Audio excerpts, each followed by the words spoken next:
Paparangalan ng isang grupo ng Catholic youth leaders ang mga bida pati ang staff na nasa likod ng kalye serye ng Itbulaga. Dahil daw ito sa pagpapalaganap ng kabutihang asal. Tinatalakay na nga rin ito sa isang klase sa Ilocos Norte. Makibalita tayo kay Jet Arceliana. Masarap umibig. Masarap ang inspirasyon. Lalo ka na, Alden. Huwag lang minamadali. Lahat ng bagay nasa tamang panahon. Huwag puro tibok ng puso. Kaya nga tayo binigyan ng utak para gamitin.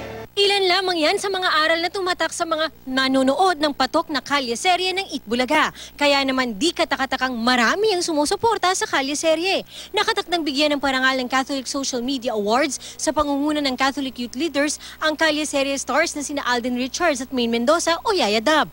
Pati sina Lola ni Dora o Wally Bayola at ang Tape Incorporated. Dahil daw yan sa pagpapalaganap ng Aldab ng kabutihang asal. Ang ilang artist naman may mga binuong awit para kay Lola ni Dora. Salamat, Lola, Sa mga araw kay ganda. Nagpapataba raw sa puso ni Lola ni Dora ang mga ganitong kanta.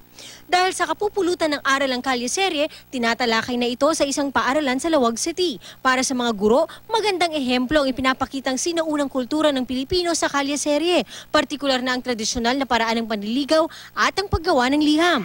Ang mainit na suporta sa Aldab, abot na nga hanggang probinsya.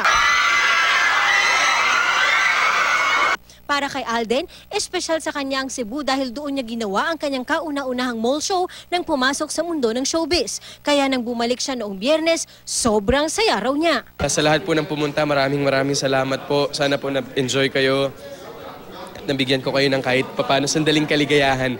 At excited po ako ulit makabalik dito. Salamat mga kapuso. Jet Arceliana, Nagbabalita, Pilipinas.